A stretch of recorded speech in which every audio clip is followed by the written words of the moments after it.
Boa tarde, crianças do nono ano.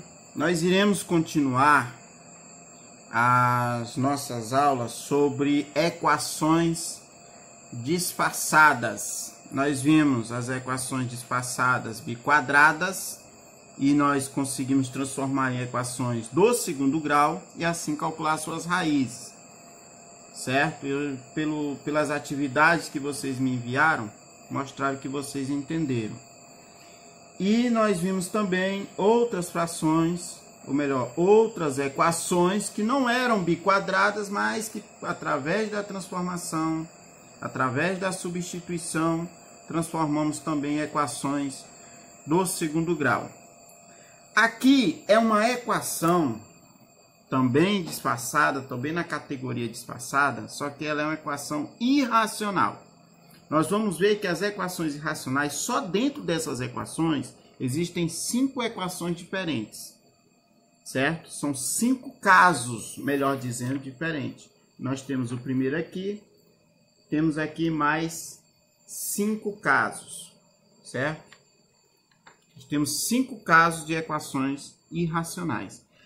Essas equações, elas têm que ser transformadas. Como nós estamos estudando, elas são disfarçadas. Isso quer dizer que nós podemos, através de alguns métodos matemáticos, transformar ela em equações que nos forneçam as suas respostas, as suas raízes. E quais são as equações que nos fornecem raízes? São basicamente as equações do primeiro grau e do segundo grau. Então nós temos que transformar em uma dessas duas equações.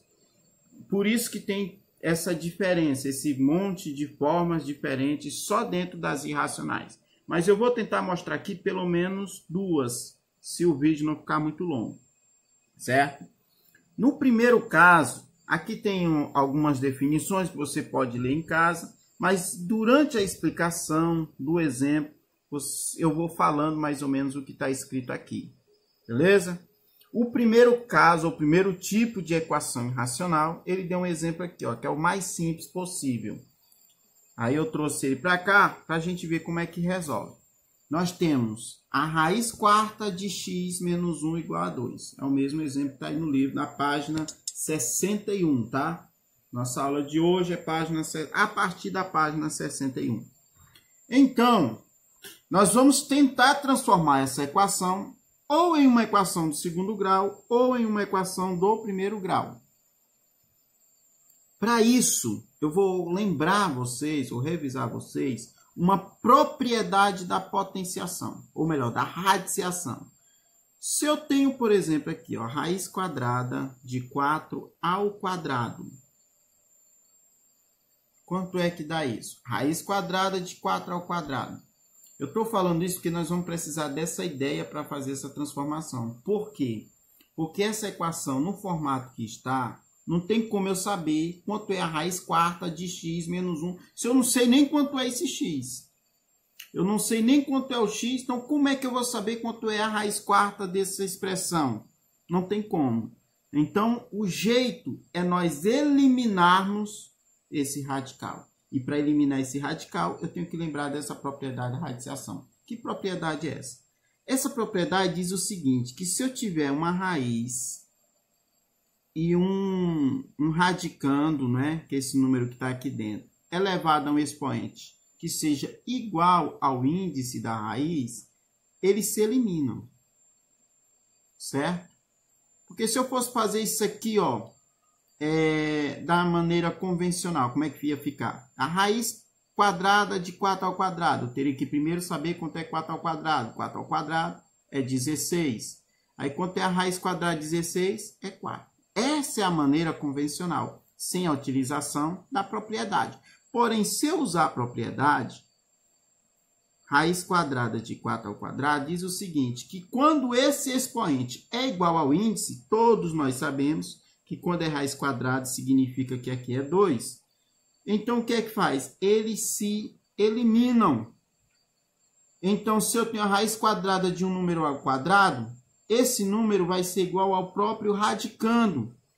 Esse expoente elimina o índice se eles forem iguais. Então, quanto é a raiz quadrada de 4 ao quadrado? É o próprio 4. Ou seja, eu pulo esse processo aqui. É para isso que servem as propriedades, para encurtar e facilitar o cálculo. É por isso que aconteceu. E também para resolver questões como essa, que nós vamos ter que eliminar esse radical. Como é que elimina ele? Como eu tenho que elevar para eliminar esse radical, eu tenho que ter um expoente do radicando igual ao índice, e o índice aqui é 4, então vou ter que levar todo mundo à quarta potência, certo? Eu posso simplesmente criar um negócio desse, numa equação, colocar o número que eu quiser? Posso. Lembrando que a equação é como se fosse uma balança. Eu posso fazer isso, desde que a mesma coisa que eu coloque no primeiro membro, eu coloco também no segundo membro. Então, se eu levei tudo isso aqui à quarta potência, é só elevar o segundo membro também à quarta potência. É como se aqui eu tivesse 1 quilo de farinha e aqui 1 quilo de feijão. Vou botar aqui 3 quilos de farinha e 3 quilos de feijão.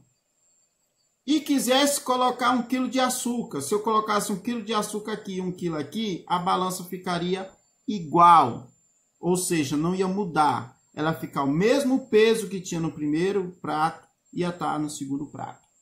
Então, quando você coloca um termo no primeiro membro e coloca o mesmo termo no segundo membro, a sua equação não muda o valor. Ela muda a escrita, ela muda o formato, mas o valor original continua o mesmo, certo?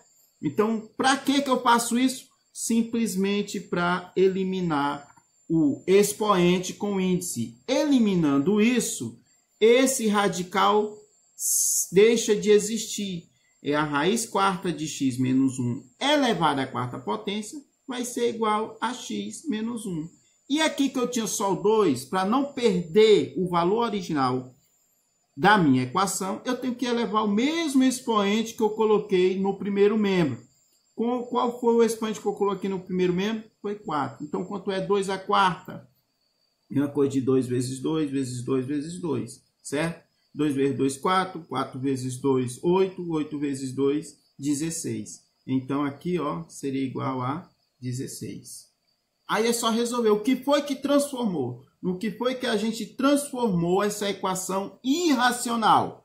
O que era uma equação irracional, que aparentemente era impossível sabermos a raiz quarta disso aqui, a gente transformou em uma equação simples do primeiro grau. E como é que se resolve uma equação do primeiro grau? Deixa tudo que é de número no segundo membro e só a parte literal, só a incógnita no primeiro. Então, aqui vai ficar x igual ao 16, que já está lá. E esse menos 1 que está no primeiro membro passa para o segundo com o sinal oposto. Tá? Menos 1 passa mais 1. Então, x vai ser igual a 16 mais 1. 16 mais 1 é 17. Então, está aí. Há uma coisa que nós devemos fazer depois disso é verificar se isso realmente é verdade. E como é que eu sei se isso é verdade? É tirando a prova. Assim como tem prova para a multiplicação, prova para a adição, nós podemos tirar a prova também aqui nas equações irracionais. Eu não encontrei o valor de x, então nós vamos repetir a mesma equação. Raiz quarta, x menos 1 igual a 2. Só que agora eu vou substituir esse valor desconhecido que era trabalhado aqui por uma incógnita, agora eu tenho o seu valor. Então, vai ficar a raiz quarta de o valor de x, nós encontramos que é 17. 17 menos 1 igual a 2. Então, a raiz quarta de... Quando eu tenho uma operação dentro do radical, eu resolvo primeiro ela antes de saber qual é a raiz. Fica 17 menos 1. 17 menos 1 é 16 igual a 2. Aí nós temos a raiz quarta de 16. Quanto é a raiz quarta de 16? Raiz quarta de 16 é um número que é elevado a 4 dá 16. Existe esse número? Existe. Que número é esse? É 2. Pois 2 à quarta, que é a mesma coisa. 2 vezes 2 vezes 2 vezes 2 é igual a 16. Quer ver? Ó, 2 vezes 2, 4. 2 vezes 2, 8. 2 vezes 2, 16. Então, a raiz quarta de 16 é 2. Pois 2 à quarta é 16. 2 igual a 2. 2 é igual a 2? Lógico que é. Então, esse 17 responde, satisfaz a nossa equação. Então, eu posso afirmar que no conjunto solução, toda equação tem essa frescurinha aqui, o conjunto solução. Conjunto solução vai ser igual a quem? Qual é o valor de x? Que isso aqui é só prova, viu? É só para saber se realmente confere a resposta que você encontrou, se satisfaz. Porque senão, nós vamos dizer que essa equação não possui raiz. Se você encontra um valor, substitui aqui no lugar de x, faz todos os cálculos certinho e não dá os lados, o primeiro membro dá diferente do segundo membro, então nós falamos que a tal equação não possui raiz real. Mas nesse caso aqui ela possui e é 2. Ou melhor, o x é 17. Então, o conjunto solução dessa equação é 17. Certo? Essa é o primeiro tipo, tá? Existem mais 4 tipos dessas equações irracionais, mas na próxima aula eu mostro para vocês. Até a próxima.